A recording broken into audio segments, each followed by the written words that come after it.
Ilmu pengetahuan alam dan sosial itu luas, sehingga anak-anak bisa untuk satu dimulai dari Bapak Ibu. Saya mulai. Assalamualaikum warahmatullahi wabarakatuh. Selamat siang Bapak Ibu yang berbahagia.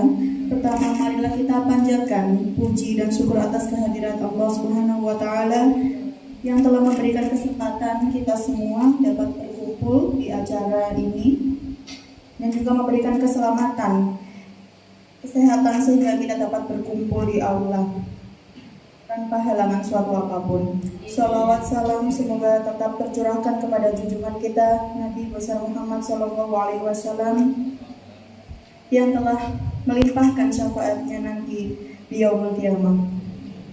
Saya selaku moderator akan membimbing jalannya acara pada siang hari ini, yang mana pada siang hari ini adalah merupakan acara diseminasi mengenai budaya positif oleh calon guru penggerak angkatan 7 dari SMK Kesehatan Bina Karya Medika Ponorogo. Disampaikan oleh Ibu Apoteker Peggy Pradika Mudayati, Sarjana Farmasi Guru, Ibu Eli Trisusiani, Sarjana Kesehatan Masyarakat Guru, dan Ibu Sri Rejeki, Sarjana Pendidikan Guru.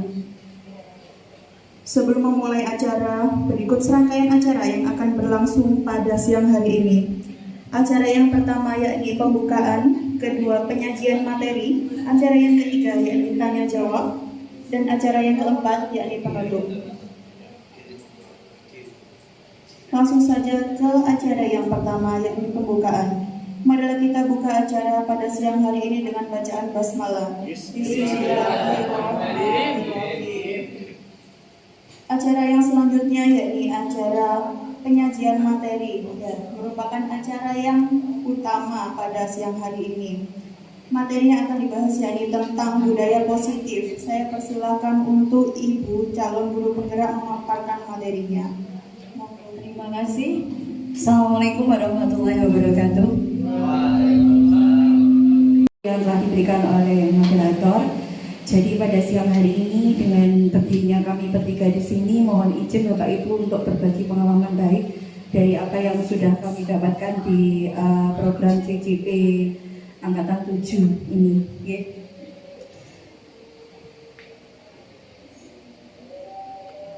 Jadi pada yang disampaikan Kak Firti tadi, tentunya untuk modul 1.4 berarti ada 1.2 dan sampai 1.3 ya.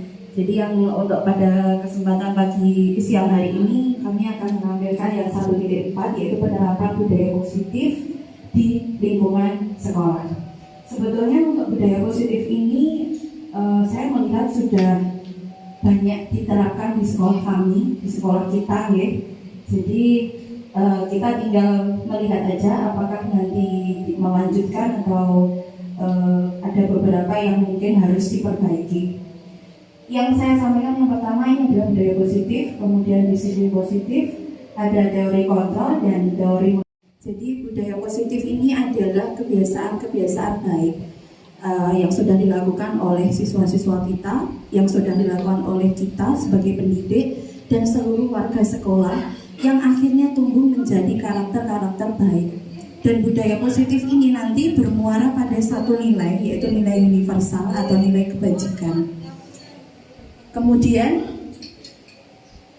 budaya positif ini sangat berpengaruh juga pada penerapan disiplin positif. Bapak Ibu, saya ingin bertanya, kalau arti disiplin itu menurut panjenengan seperti apa?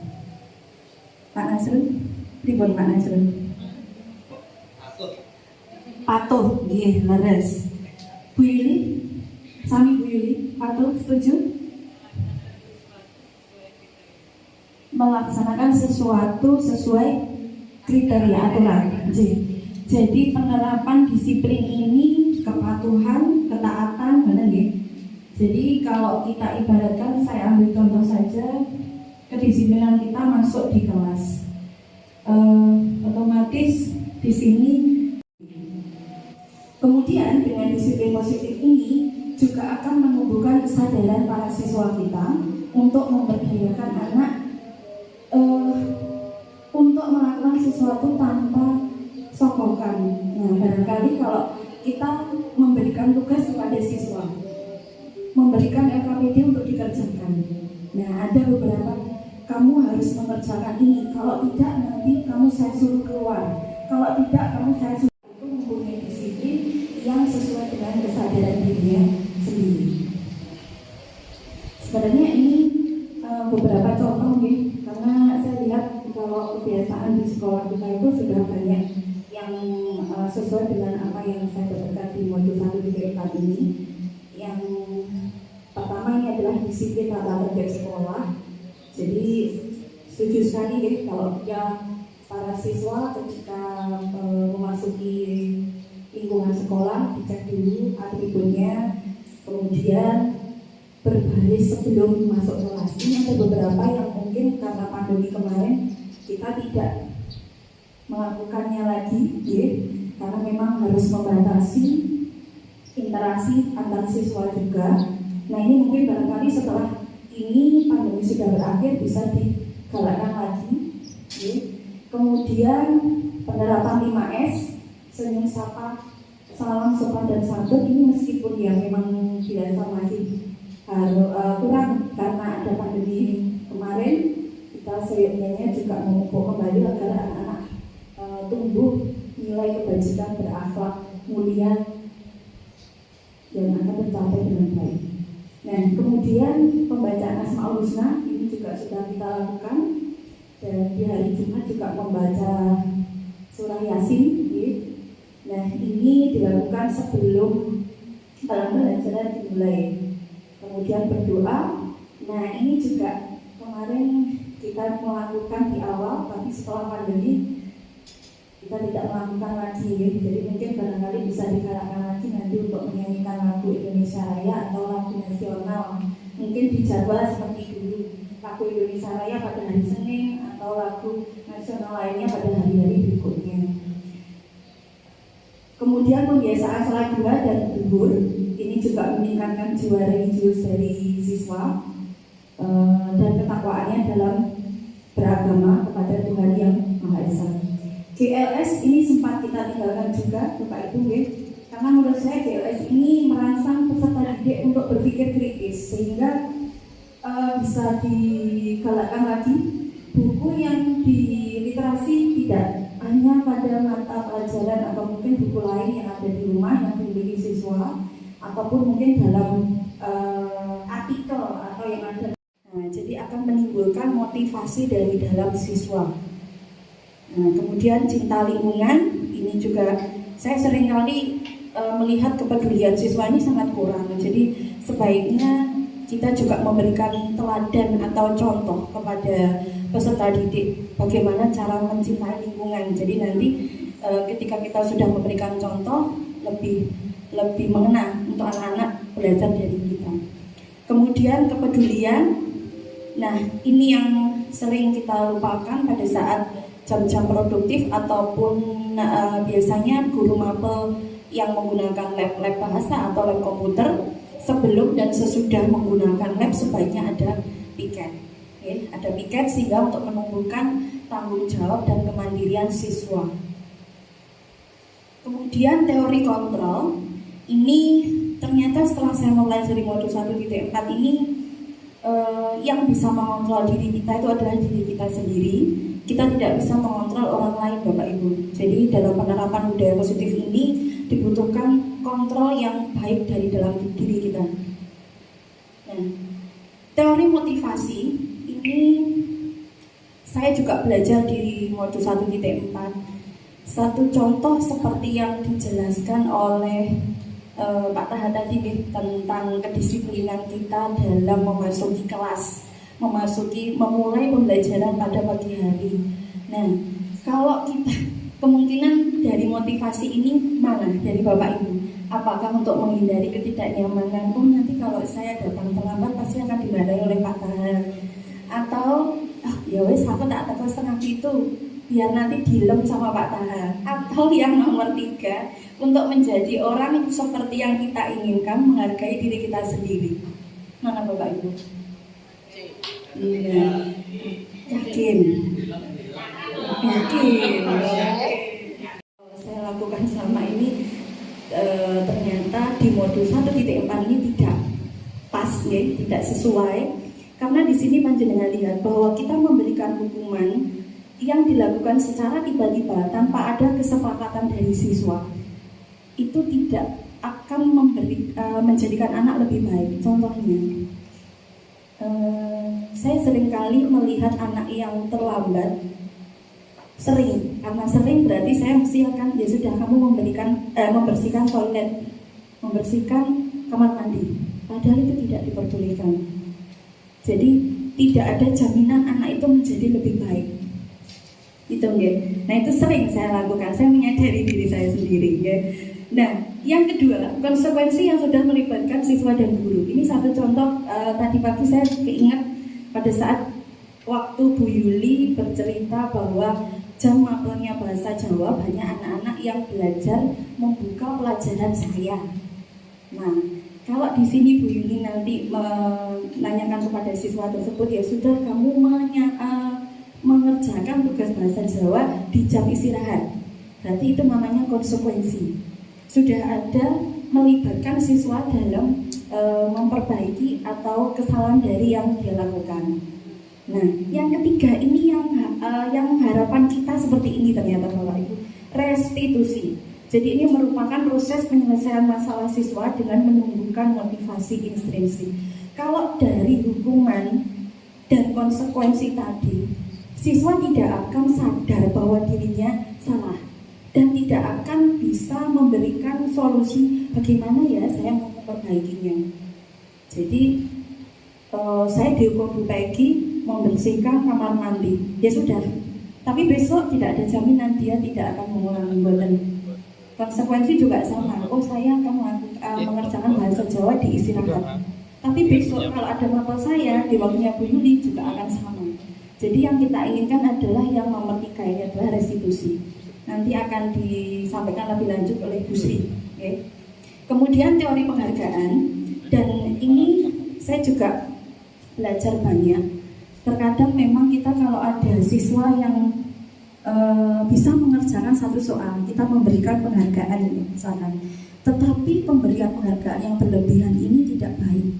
Jadi tidak malah memberikan dia baik, tetapi nah, ini yang terakhir dari saya, Bapak Ibu, ada pertanyaan, monggo disimak.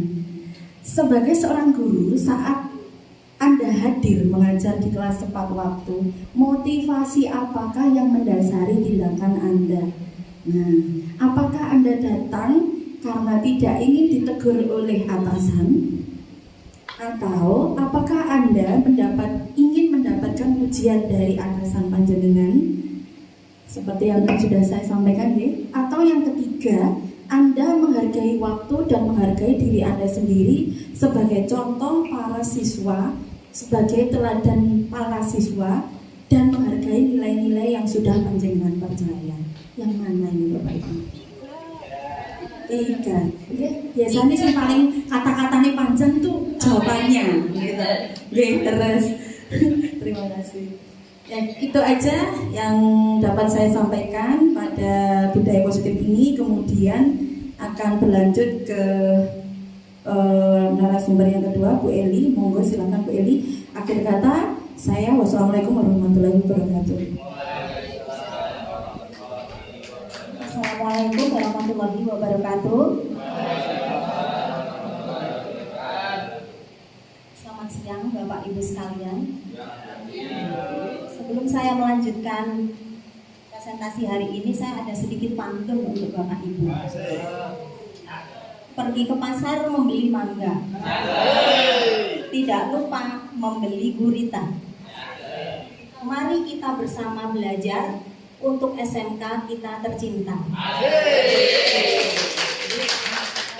Mohon maaf Bapak Ibu, saya berdiri di sini itu bukan bermaksud nanti untuk menggurui, namun seperti pantun yang barusan saya sampaikan, kita belajar bersama.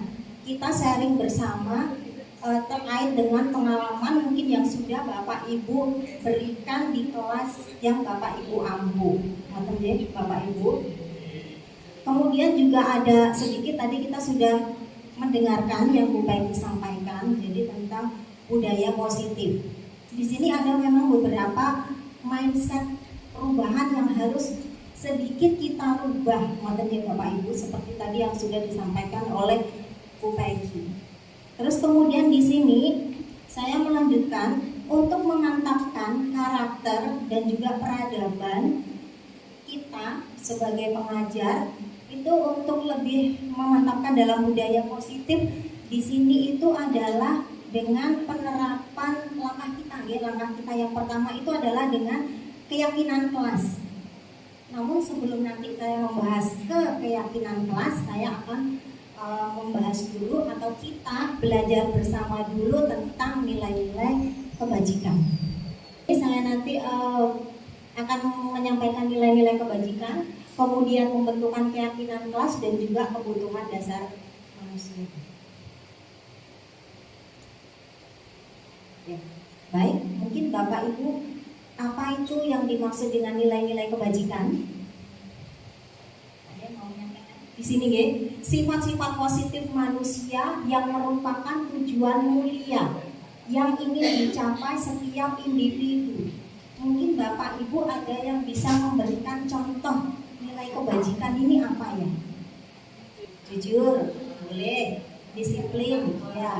Kemudian tanggung jawab, komitmen, ya, baik itu ya, saling menghargai, saling menghormati, kemudian juga kasih sayang.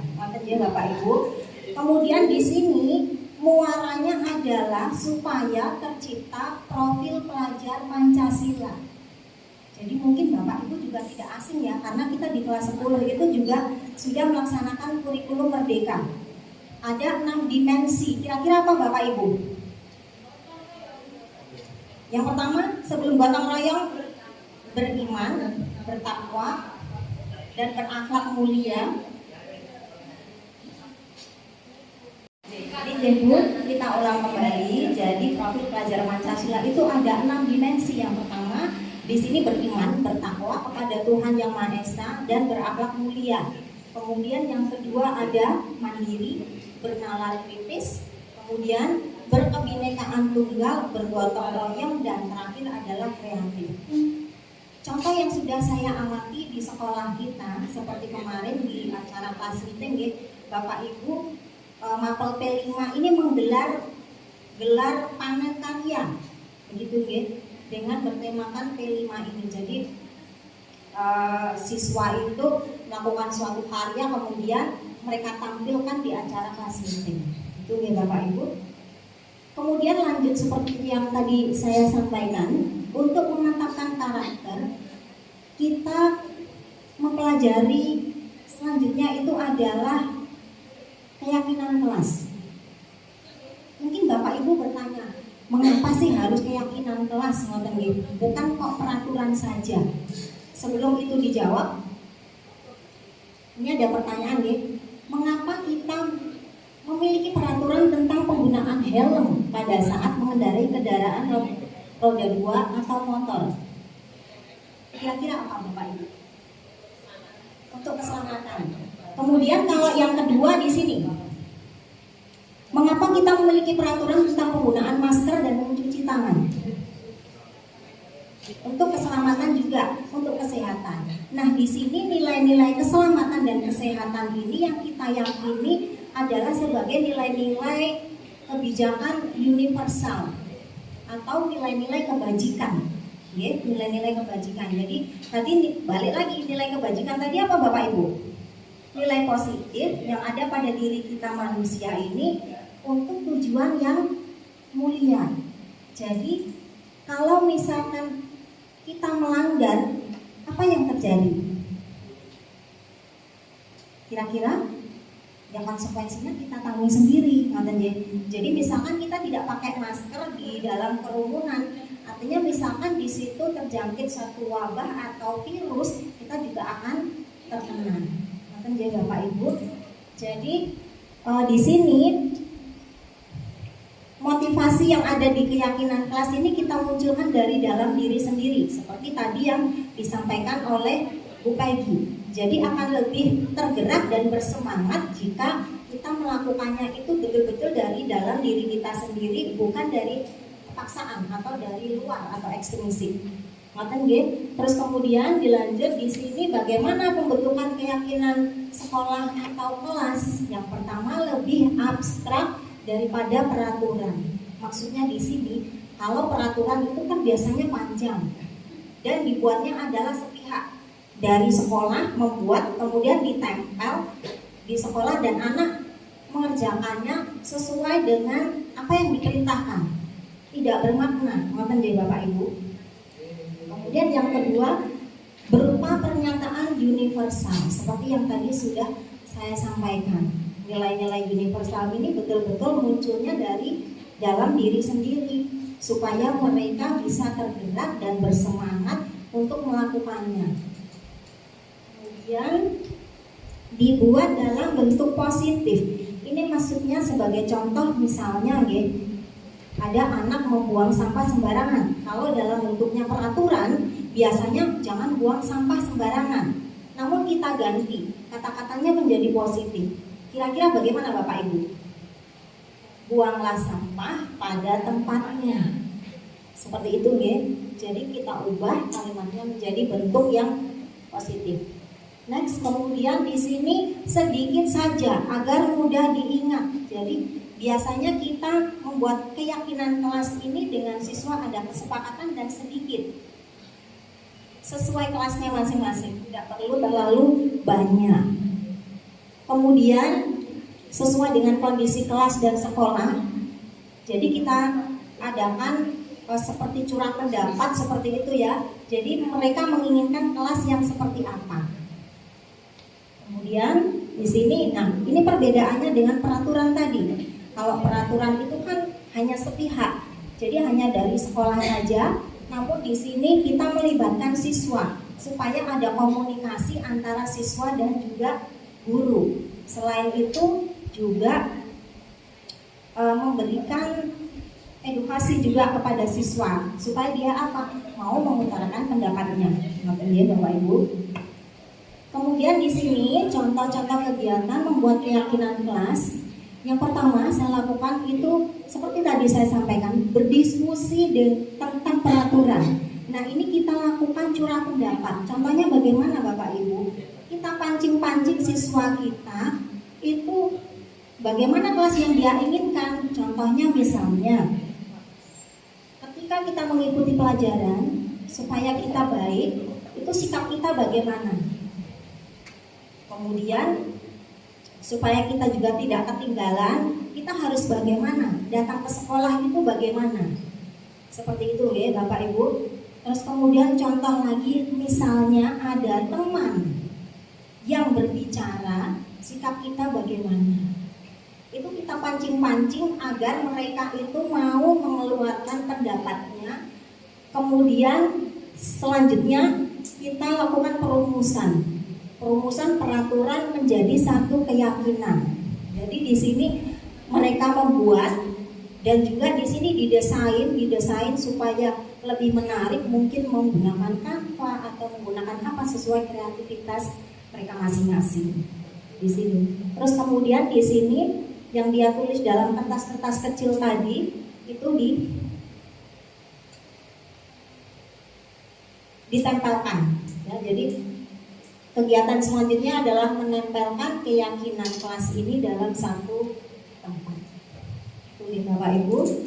Kemudian selanjutnya di sini ada beberapa contoh mungkin yang bisa diadopsi atau nanti harapannya itu adalah Bapak Ibu juga melakukan pembentukan keyakinan kelas ini. Jadi tidak hanya di mapel saya, namun terutama di wali kelas biasanya yang ketemu pertama kali dengan siswa ketika awal masuk itu pasti wali kelas.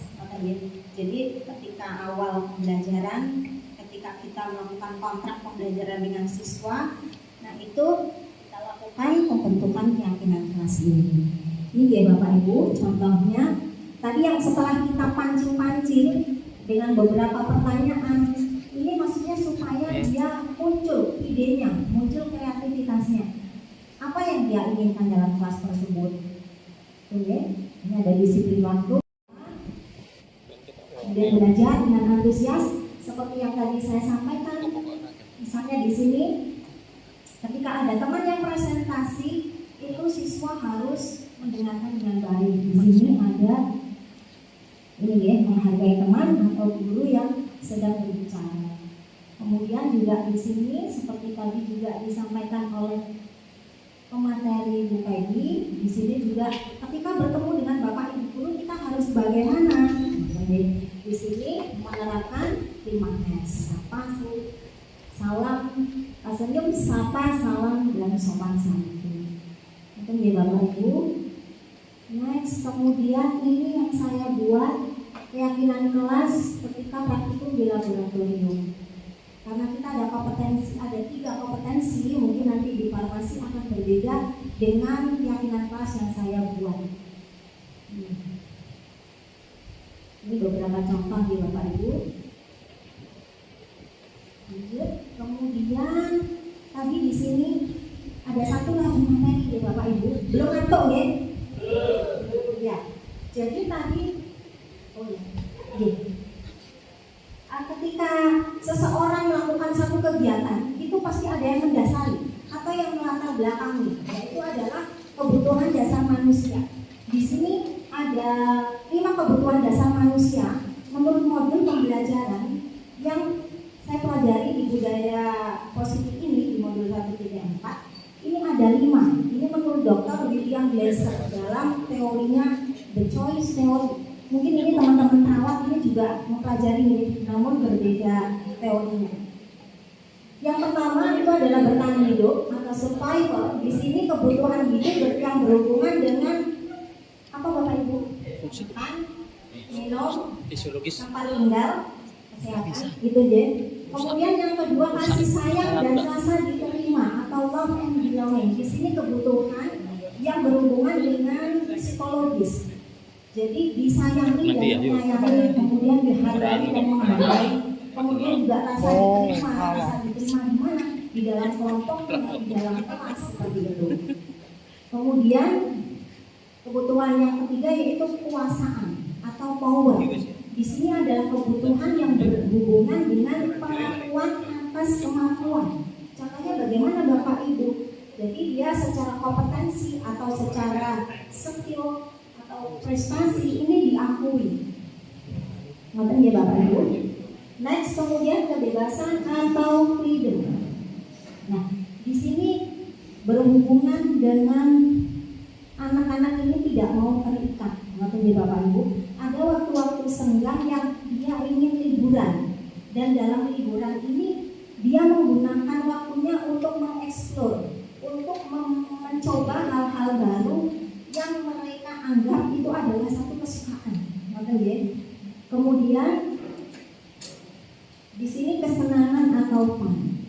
Jadi anak-anak ini tidak lepas dari bermain, ya Bapak Ibu. Jadi dia suka bermain, suka bersenang-senang, suka bergembira, suka humor.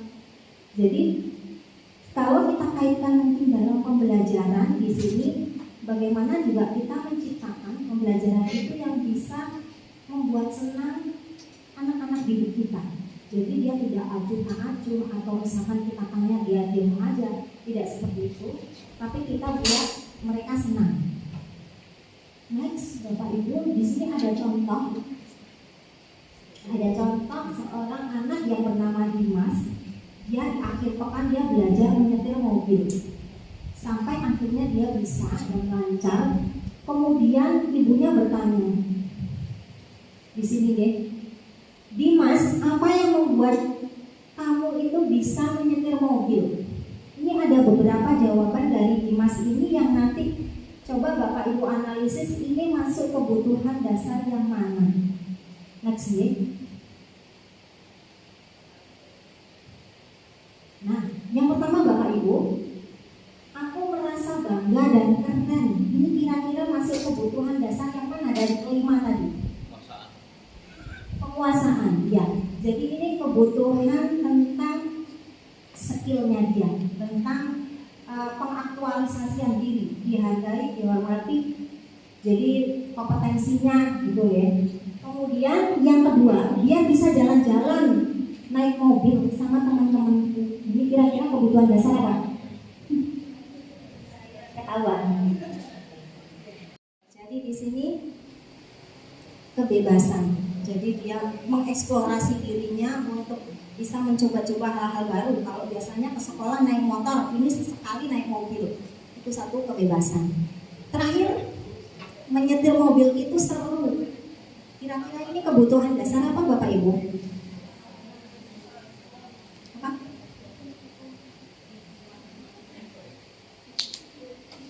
Kesenangan. Jadi senang bisa menyetir mobil itu seru. Jadi anak-anak itu kembali tadi seperti di teori kebutuhan dasar, bahwa anak-anak itu adalah suka bermain dan suka bersenang-senang. Mungkin itu yang bisa saya sampaikan ya Bapak Ibu. Ada sedikit pantun juga penutup biar tidak ngantuk, sepertinya sudah agak loyo ya. Beli es degan campur selasi, beli sirsat di jalan Jawa. Cukup sekian dan terima kasih. Semoga bermanfaat untuk kita semua. Terima kasih Bapak Ibu. Monggo silakan dilanjut untuk Bu Sri. Assalamualaikum warahmatullahi wabarakatuh. Tidak semangat ini kabar ini. Sebelumnya Assalamualaikum warahmatullahi wabarakatuh.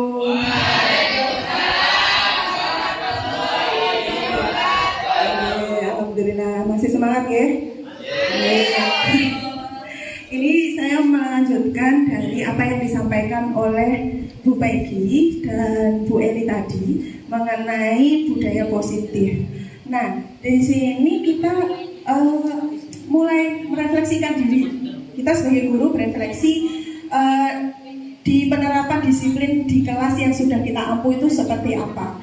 Maka dari itu, di sini saya akan menyampaikan tentang penerapan posisi kontrol guru dan segitiga restitusi. Nah, ini saya tadi bilangnya kita mari berefleksi posisi mana yang sudah kita lakukan selama ini di kelas. Nah, di sini saya bisa menyampaikan bahwa ada 5 posisi kontrol guru di kelas. Yang pertama itu adalah penghukum, kemudian ada pembuat merasa bersalah, yang ketiga itu ada teman, dan yang keempat itu ada pemantau, yang kelima itu adalah manajer.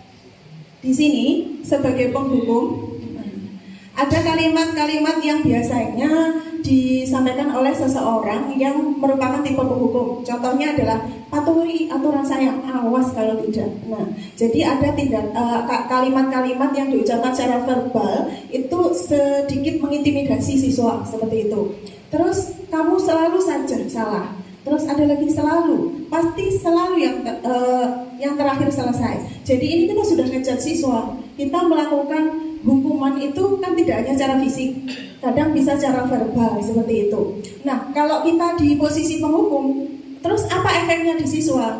Bisa disebutkan mungkin efeknya kalau kita jadi penghukum gimana Bapak Ibu? Trauma, takut. Nah, dan lebih lagi siswa akan sakit hati. Sakit hati lama-lama bisa dendam, misalkan seperti itu. Jadi ke siapa dendamnya? Bisa ke kita sebagai gurunya atau kepada peraturan itu sendiri, kan seperti itu. Terus membuat merasa bersalah. Nah, di sini membuat merasa bersalah ini guru cenderung menumbuhkan sisi anak merasa bersalah ke lingkungan yang dia di sekitarnya. Misal ada kalimat, ibu sangat kecewa sekali dengan kamu. Berarti kita membuat anak merasa bersalah kepada kita. Terus ada berapa kali bapak atau ibu harus memberitahu kamu. Berarti kita memunculkan rasa penyesalan kepada mereka. Terus ada lagi gimana coba kalau orang tua kamu tahu kamu berbuat begini. Ini mungkin yang sering kita lakukan juga, termasuk saya. Oke, seperti itu. Nah, efeknya bagaimana? Ini siswa jadi putus asa loh. Jadi merasa, oh aku ini sudah mengecewakan orang-orang di sekitarku. jadinya dia kurang percaya diri. Nah, seperti itu. Terus di sini posisi kontrol yang ketiga yaitu teman. Nah, kalau kita karena mengampu di SMK, mungkin ini bagus juga diterapkan. Tetapi di sini kalimat-kalimat di sini, ayolah bantu demi Bapak ya. Nah, ayo ingat tidak bantuan Bapak selama ini. Nah, ada lagi, ya sudah kali ini tidak apa-apa, nanti Ibu bereskan. Nah, ini efeknya apa? Kita memang dekat dengan siswa, tetapi dia ada kemungkinan nanti akan tergantung dengan kita. Atau ketika dia nanti mematuhi peraturan, itu hanya demi kita, tidak untuk keseluruhan guru. Jadi dia akan tergantung dengan kita.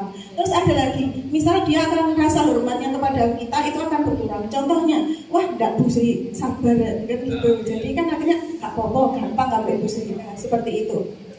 Terus yang selanjutnya itu adalah tipe guru pemantau. Nah, di sini kalau pemantau itu punya data-data yang akurat. Ini sepertinya sudah kita lakukan bersama. Jadi contohnya ketika murid kalau di SD itu kan ketika anak melakukan sesuatu yang baik itu dikasih penghargaan, misalkan bintang atau apa. Kalau di sekolah kita melakukan pelanggaran biasanya nih hubungannya sama Pak Fajri selalu membuat buku poin ya. Jadi tipe-tipe pemantau itu adalah yang kita sudah punya data. Oh, kalau kamu melanggar sesuatu hukumannya ini. Nanti kalau sudah terkumpul berapa poin, nanti kamu akan dapat surat peringatan, orang tua harus datang ke sekolah. Atau nanti kalau kamu sudah mencapai 100 poin, kamu bisa dikeluarkan loh, misalkan seperti itu. Jadi ini adalah tipe-tipe guru pemantau. Selanjutnya ini adalah tipe guru yang terakhir, itu adalah manajer. Nah, ini sebenarnya bisa dikatakan sebagai posisi kontrol paling ideal yang harusnya kita miliki sebagai guru, yaitu di sini guru itu menanyakan apa yang kita yakini, seperti yang sudah disampaikan Bu Eli tadi. Karena kita memang sebelumnya sudah membuat keyakinan kelas, jadi kita membuat kesepakatan ketika kita menanyai itu sudah ada dasarnya seperti itu. Terus di sini guru juga memberikan ini, yang kalimat terakhir itu ada apa rencana kamu untuk memperbaiki hal ini. Jadi memang di sini guru memang diminta untuk bersama siswa untuk mencari solusi dari masalah yang dilakukan oleh siswa seperti itu. Nah, posisi manajer ini memang nanti ada hubungannya dengan segitiga restitusi yang harus dilakukan oleh guru. Pelaksanaannya manajer ini bisa dicapai kalau kita juga sudah menerapkan segitiga restitusi. Sebelum ke segitiga restitusi, kita perlu memahami apa itu restitusi. Nah, di sini restitusi adalah proses menciptakan kondisi bagi murid untuk memperbaiki kesalahan mereka sehingga mereka itu bisa kembali ke kelompoknya itu dengan karakter yang lebih kuat. Perlu diketahui juga bahwa restitusi ini tidak hanya antara guru dengan siswa, bisa dengan kita, dengan pasangan, atau panjenengan dengan anak-anak yang di rumah, seperti itu. Nah, di sini restitusi sekali lagi bukan paksaan, bukan untuk menebus kesalahan siswa, jadi ini hanya sebuah tawaran, seperti itu. Nah, restitusi itu mengajarkan siswa untuk mencari solusi mereka sendiri, dan mereka bisa berpikir mereka itu ingin jadi orang seperti apa dan bagaimana mereka harus memperlakukan orang lain. Jadi di sini posisi manajer tadi itu bukan berarti kita memanajeri siswa atau mengelola siswa untuk mencari solusi, tapi bukan. Mereka harus menjadi manajer untuk diri mereka sendiri, yang mana proses mereka memanajeri dirinya itu atas bimbingan kita, seperti itu. Nah, di sini bisa dilihat bahwa ada segitiga restitusi.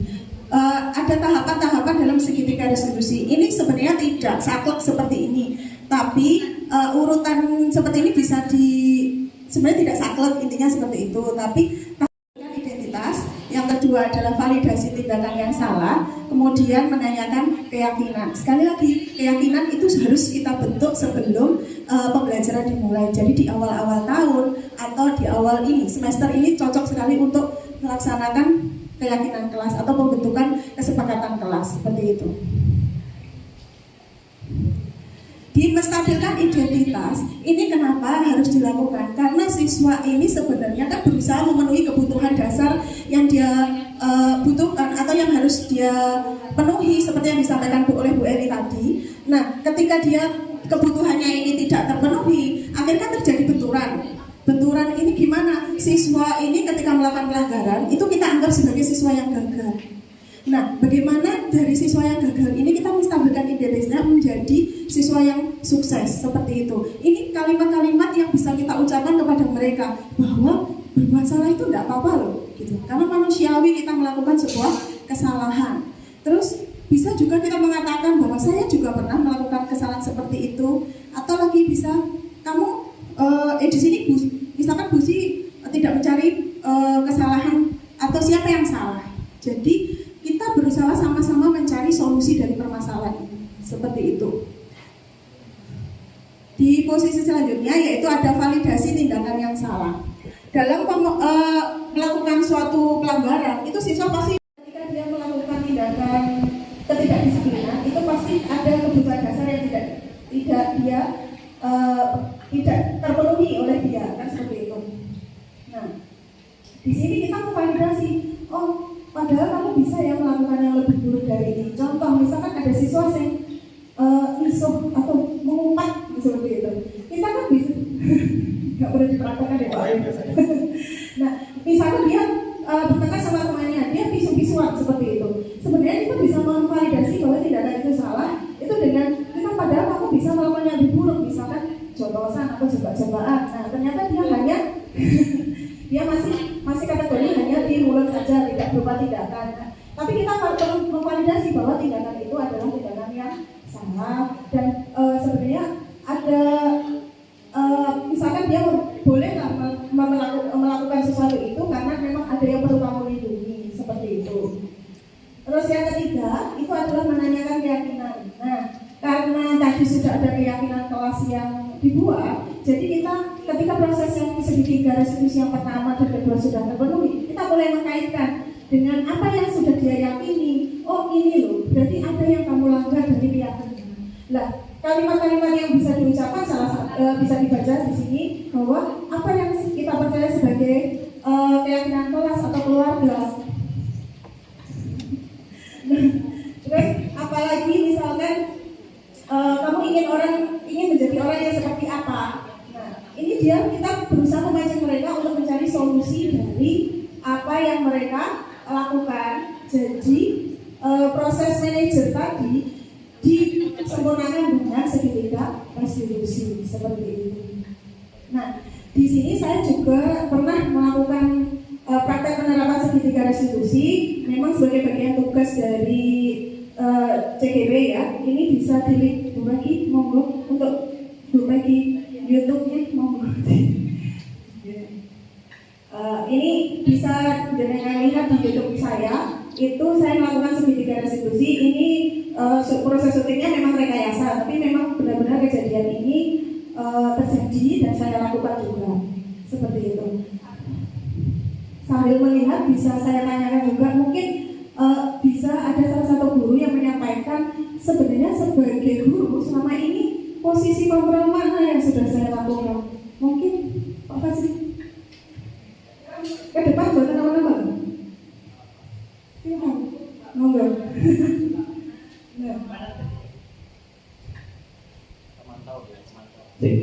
Oke, kalau yang sering saya lakukan ya dari kontrol yang pernah sebenarnya tipis-tipis hampir semuanya pernah saya lakukan.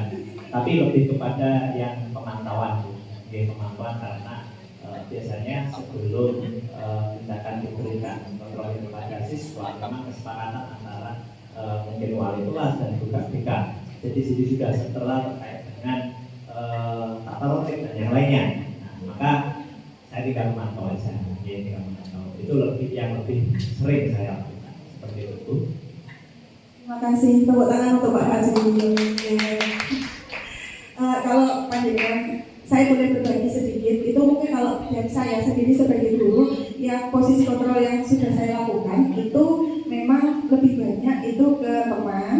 Terus ada pembuat merasa bersalah, ini cukup sering saya lakukan karena menurut saya motivasi itu kadang kalau dimunculkan dari diri sendiri itu kan kadang kurang termotivasi. Nah ternyata itu memang tidak boleh ya. Memang motivasi itu harus dari diri saya sendiri, bukan dari misalkan kasihan ke orang tua atau seperti itu. Dan yang sering saya lakukan juga memang saya pemantau. Tapi kalau penghukum insya Allah saya tidak, karena contohnya hukuman itu kita kepada siswa, tetapi sesuai konteksnya. Contoh, misalkan Pak Tony ya, guru olahraga, misalkan ada anak yang najis kan, apa ya Pak, tidak ikut olahraga berkali-kali gitu. Itu hukumannya juga ada kaitannya dengan olahraga. Misal lari-lari dulu, itu tidak apa-apa. Tapi kalau pas mapel matematika yang saya ampuh, misalkan sudah gara PR, tugas males, hasilnya malah saya suruh nyatet berulang kali atau saya suruh lari-lari, bersihkan WC, itu memang tidak sesuai. Jadi kalau misalkan memberikan hukuman, bukan hukuman ya, sanksi atau konsekuensi silakan disesuaikan dengan kesalahan dan mapel yang diampuh, seperti itu. Kesimpulannya, ini saya sampaikan kesimpulan karena saya yang terakhir menyampaikan. Ini jadi dari kebiasaan-kebiasaan yang sudah terbentuk oleh siswa, mari kita perkuat dengan kebiasaan-kebiasaan yang baik yang nantinya akan jadi karakter yang baik, otomatis akan menjadi budaya positif sehingga anak ini bisa belajar dengan rasa aman, nyaman, dan tentunya pembelajaran akan lebih bermakna seperti itu. Saya kembalikan kepada Bu Ida sebagai moderator.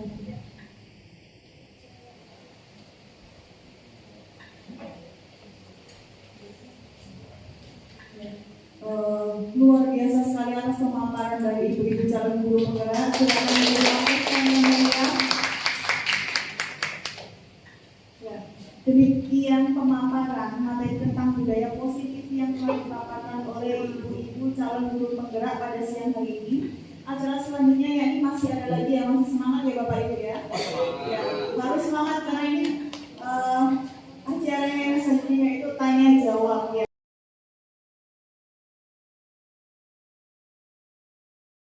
Tanya jawab hanya 2 termin saja. 1 termin terdiri dari 2 pertanyaan. Ya, jangan sampai tidak ada yang bertanya ya. Harus bertanya, ini wajib ya. Pulang ke Bu Sri Mawar, karena yang mumpung masih fresh tadi. Kalau yang lain sudah nggak fresh tadi. Mawar cek masukan. Kita tidak boleh menjudge dan kita juga harus menggali kepada siswanya ketika dia melakukan kesalahan dan seterusnya hingga dia nanti ada perbaikan gitu ya.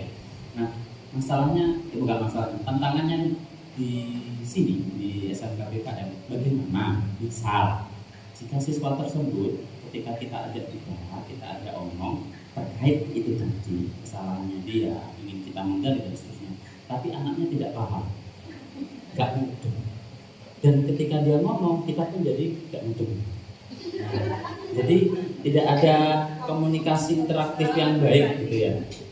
Nah, itu sudah terjadi di farmasi kemarin dan di sekarang di perawatan.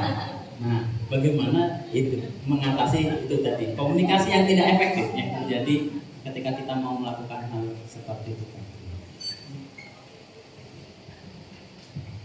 Saya jawab sambil berdiri, kenapa?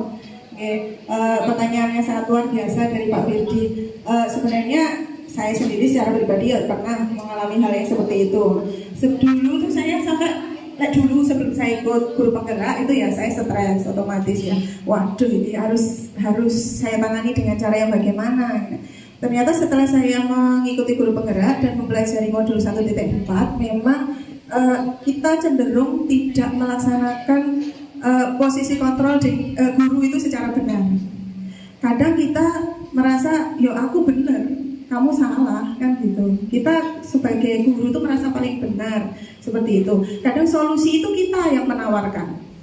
Nah, kalau anak tidak bisa diajak komunikasi, itu memang jadi tadi posisi kontrol guru itu tidak bisa dilakukan secara bersamaan. Contoh misalnya saya jadi teman, jadi pemantau, itu ya oke lah, agak nyambung. Tapi kalau kita jadi teman sama penghukum kan nggak akan bisa seperti itu. Jadi memang posisi manajer itu yang paling pas lah seperti itu. Tapi dengan segitiga restitusi yang utuh atau tepat. Jadi mungkin selama ini kita sudah melakukan segitiga restitusi, cuma belum secara utuh seperti itu.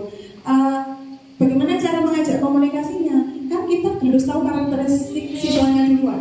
Kalau dia tipikal yang akan diajak omong, diajak komunikasi yang baik, ya kita harus memahami. Oh, karakter siswa ini susah diajak omong, kita berarti berposisi sebagai teman dulu.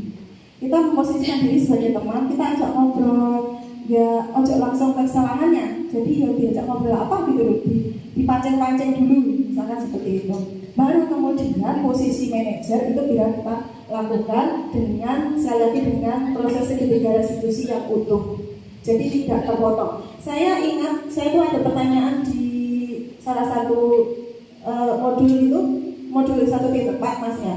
Itu apakah Anda sudah melakukan segitiga restitusi kan gitu?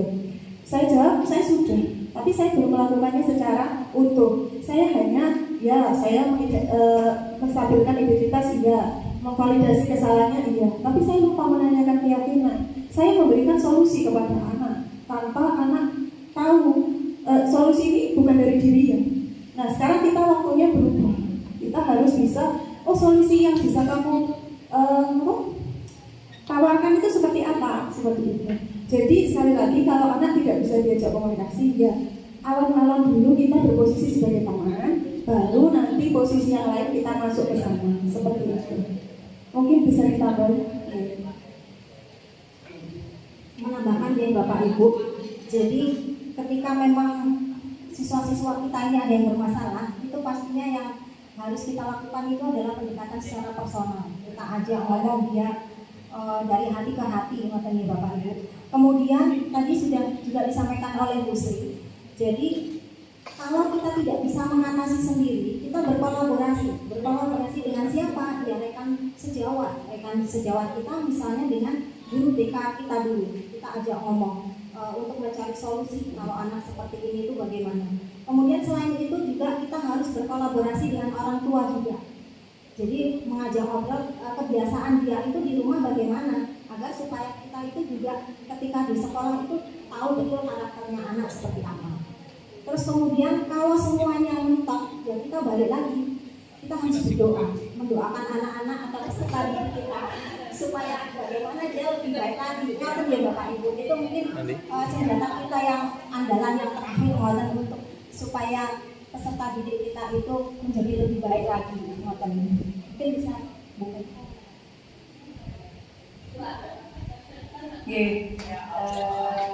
Sebetulnya tadi Pak Firly juga sudah menyampaikan bahwa ini terjadi pada farmasi yang disampaikan di restitusi ini. Dan waktu itu memang saya juga seperti Bu Sri sudah melakukan restitusi, tetapi memang belum sempurna, belum lengkap.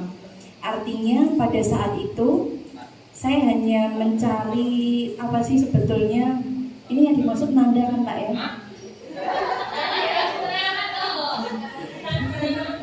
Tidak apa, sudah alumni. Jadi sebetulnya kami pun juga, saya kolaborasi dengan teman sejawat dari tim produktif menanyakan sebetulnya kenapa sih kok dia sulit sekali diajak komunikasi yang baik. Nah, kita sampai ke home visit ke rumahnya juga beberapa kali, dan betul yang disampaikan Bu Eli bahwa peran orang tua dan juga wali kelas wali kelas ini juga luar biasa, apalagi kakomnya mumet sambunan. Waktu itu memang ya harus ada kolaborasi, baik itu guru BK juga sama, dan terbukti memang restitusinya belum lengkap, belum ada menanyakan keyakinan kelasnya juga belum ada, masih divalidasi identitas sama tindakan yang salah. Namun akhirnya sedikit banyak sudah berubah. Kemarin juga sudah lulus sampai di lulus SMK, sehingga kembali lagi bahwa tidak bisa dilakukan sendiri, namun ada kolaborasi dari beberapa pihak. Terima kasih.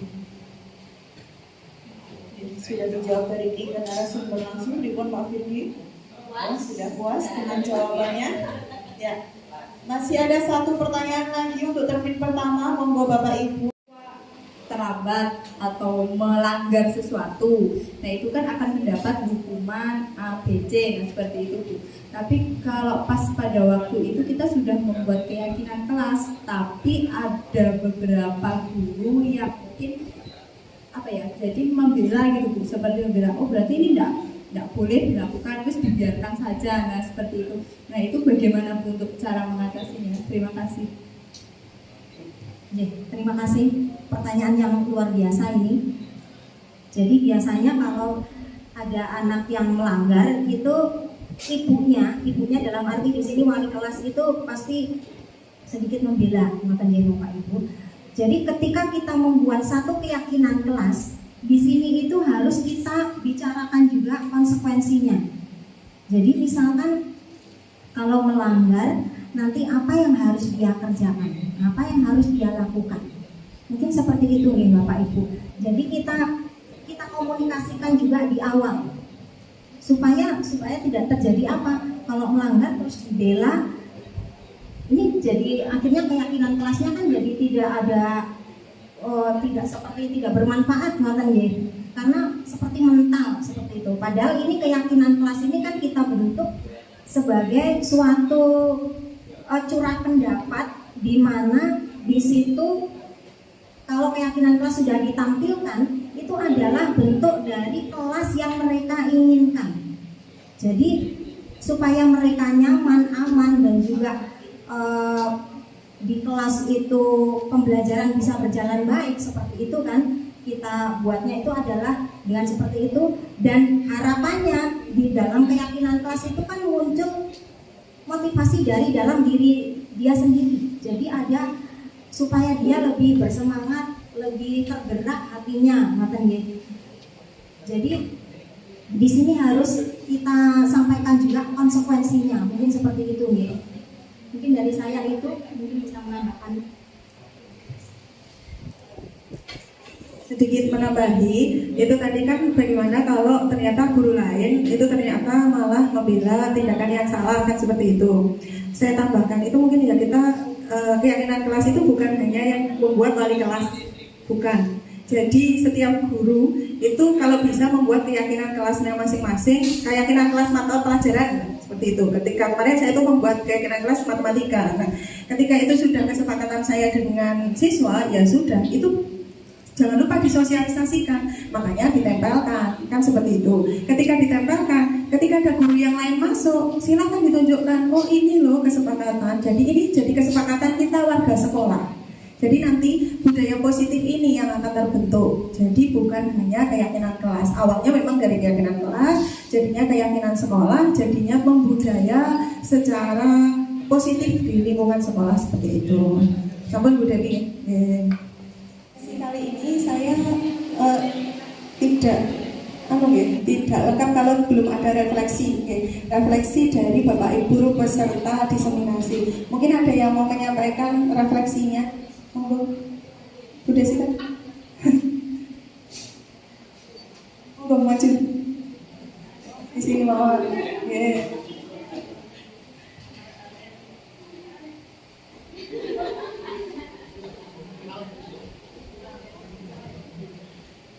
Terima kasih. Di sini saya akan merefleksi dari hasil diseminasi dari penyajian pemateri, yaitu kegiatan pembelajaran itu harus diciptakan dengan rasa aman dan nyaman, dengan penerapan budaya positif, dengan tujuan di mana dapat membentuk karakter siswa.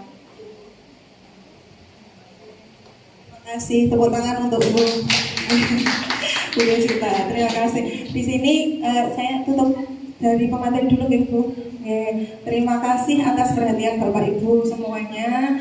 Terima kasih juga sudah memberikan banyak dukungan kepada kami dalam mengikuti guru penggerak. Tanpa panjenengan semua, tidak mungkin kami bertiga di sini dapat menyampaikan diseminasi dan menyelesaikan program guru penggerak. Sekali lagi semangat juga untuk guru-guru lain yang sedang proses untuk mengikuti guru penggerak. Saya tidak mau kalah tapi sama Bu Eli tadi kan menyampaikan pantun. Saya juga sedikit puisi, aduh puisi buatan sakit. Nah, yu painem dasare kecantol cendela. Cukup semanten atau kaula. Nah, nonton reok paragone kanton sigra. Terima kasih, salam guru penggerak. Terima kasih, assalamualaikum warahmatullahi wabarakatuh.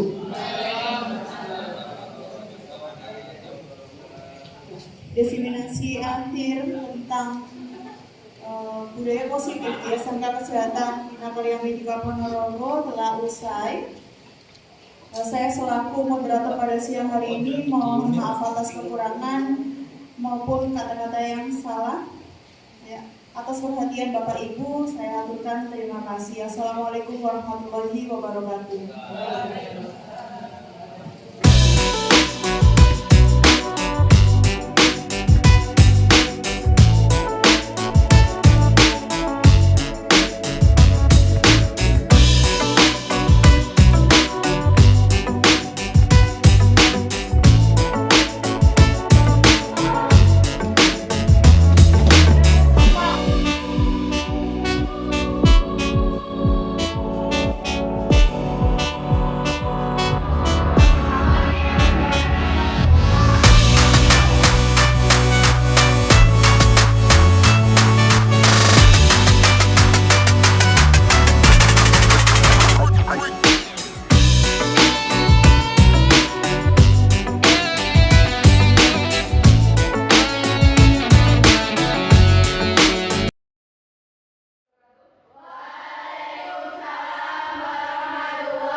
Semangat sekali.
harus sesuai jam pelajaran. Berdoa sebelum dan sesudah kegiatan belajar mengajar. Nah, saling menjaga tadi ya, tentang lingkungan, menjaga kebersihan dan keindahan kelas, saling membantu, menghormati, menerapkan 5S, kemudian menghargai teman atau guru yang sedang berbicara di kelas. Oke. Nah, ini keyakinan kelas yang di laboratorium kita ingatkan ya.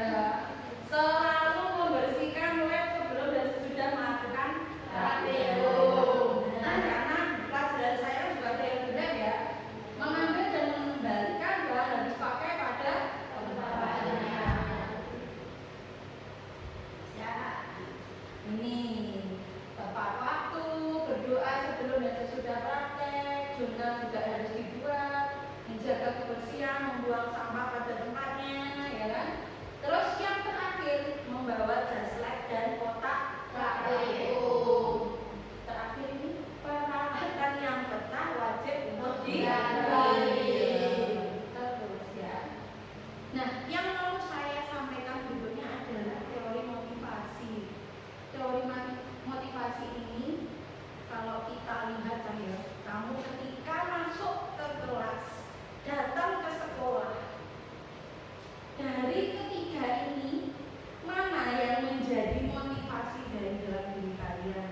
Apakah satu, menghindari ketidaknyamanan? Aku konek toko aku jam itu mesti ikut dukung kebaikan. Nah, yang kedua, saya tak berharap senang tujuan aja dia mendapat pujian dari kebaikan. Atau yang ketiga, untuk menjadi orang yang kita inginkan, hargai diri sendiri dengan nilai yang kita percaya.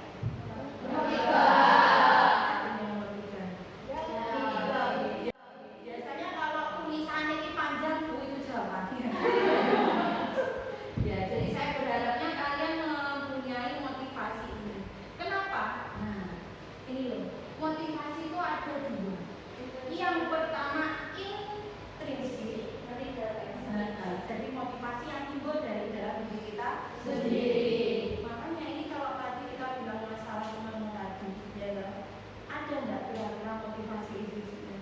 Tidak ada. Apalagi ini ada sebenarnya apa?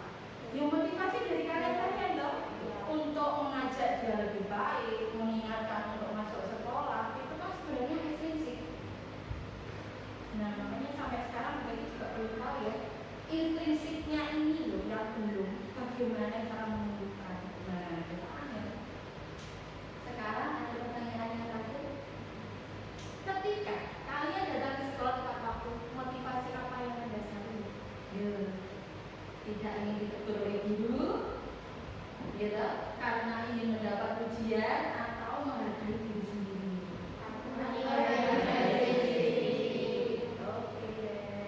Terakhir, sekian ya dari penerapan budaya positif ini nanti. Saya berharap di pembelajaran di kelas saya disesuaikan dengan keyakinan dan kesepakatan kelas yang sudah kita bentuk. Oke, sekian dari saya. Wassalamualaikum warahmatullahi wabarakatuh. Waalaikumsalam warahmatullahi wabarakatuh. Terima kasih Bu Peggy. Apa kabar Bapak Ibu semuanya? Di sini saya ingin menyampaikan refleksi saya terhadap diseminasi budaya positif yang telah saya lakukan di lingkungan sekolah saya, SMK Kesehatan Bina Karya Medika Ponorogo. Dari diseminasi kepada rekan sejawat guru yang telah saya lakukan, terlihat rekan guru sangat antusias dalam mengikuti diseminasi karena menurut mereka apa yang saya sampaikan sangat relevan dengan tugas guru dalam membimbing serta menuntun siswanya untuk menjadi pribadi yang diinginkan. Saya juga melihat beberapa rekan guru menanyakan terkait pembuatan keyakinan kelas yang mungkin selama ini belum mereka lakukan di dalam pembelajarannya. Serta ada beberapa guru yang menanyakan tentang konsep segitiga restitusi dan bagaimana cara mencari solusi dari permasalahan siswa. Pada pembuatan keyakinan kelas, saya melihat banyak dari siswa-siswa saya yang merespon positif. Mereka antusias bertanya dan menjawab beberapa pertanyaan dari yang saya ajukan kepada mereka. Hal ini dapat diartikan bahwa siswa saya sangat menerima sekali dengan teknis pembuatan keyakinan kelas ini dan mereka percaya bahwa keyakinan kelas ini menjadi kesepakatan mereka dalam mengikuti proses pembelajaran di sekolah. Adapun untuk rencana perbaikan di masa mendatang, yang ingin saya lakukan adalah konsisten dalam melaksanakan penerapan budaya positif ini, baik di lingkungan kelas maupun di lingkungan sekolah. Dalam melakukan konsep yang baik, sebagai penerapan pada modul 1 ini hendaknya diimbangi dengan perubahan mindset dari warga sekolah untuk melakukan perubahan menjadi yang lebih baik. Hal ini dilakukan dengan merangkul stakeholder dalam mendukung pelaksanaan budaya positif di sekolah, seperti pemanfaatan toga sebagai bahan dasar produk kreatif siswa sehingga mempunyai nilai jual. Kemudian, sering berbagi pengalaman baik dengan rekan guru dalam penerapan segitiga restitusi serta penerapan posisi kontrol guru yang benar dalam rangka menuntun siswa mencapai tujuan hidupnya. Assalamualaikum warahmatullahi wabarakatuh. Perkenalkan, nama saya Ibu Aiman Indra. Saya merupakan guru informasi di Fakultas Kedokteran kerja dari Menurut saya, refleksi dari pengalaman budaya positif yang ada di sekolah yang disampaikan oleh Peggy sangat bermanfaat di lingkungan kesehatan pendidikan dan mengingat pendidikan merupakan tempat bertumbuhnya benih-benih dari kebudayaan. Kemudian juga untuk meningkatkan dan mengembangkan nilai budi pekerti, nilai budi guru dari siswa itu sendiri, serta menjauhkan siswa dari lingkungan itu sendiri, sehingga budaya positif di lingkungan sekolah tidak bisa dilakukan sendiri, harus ada kolaborasi dari seluruh bagian sekolah agar budaya positif di lingkungan sekolah bisa tercipta dan dapat diterapkan secara efektif dan menjaga lingkungan serta berkelanjutan. Terima kasih. Assalamualaikum warahmatullahi wabarakatuh. Assalamualaikum warahmatullahi wabarakatuh. Saya Indana Ulia Milatina, siswa kelas 12 Farmasi di SMK Kesehatan Bina Karya Medika Ponorogo.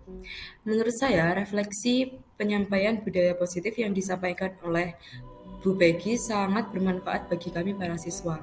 Selain untuk kedisiplinan siswa, budaya positif dapat menumbuhkan karakter siswa yang bertanggung jawab, jujur, tolong-menolong, dan saling menghargai. Terlebih, budaya positif tersebut nantinya akan menjadi kebiasaan yang kemudian dapat diterapkan tidak hanya dalam lingkungan sekolah, namun juga dalam lingkungan keluarga dan dalam lingkungan masyarakat. Assalamualaikum warahmatullahi wabarakatuh. Perkenalkan, saya Mawardi Cahya Ramadhani, siswa dari 12 Farmasi di SMK Kesehatan Bina Karya Medika Ponorogo.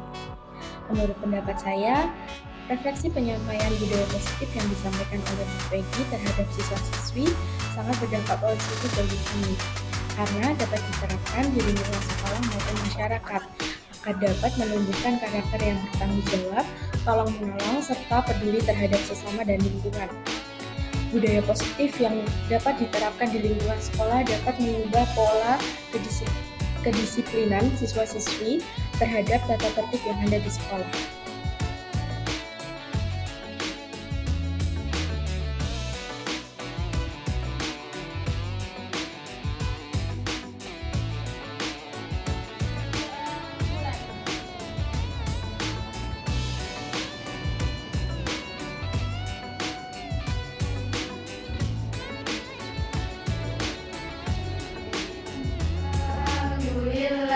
Rabbil alamin.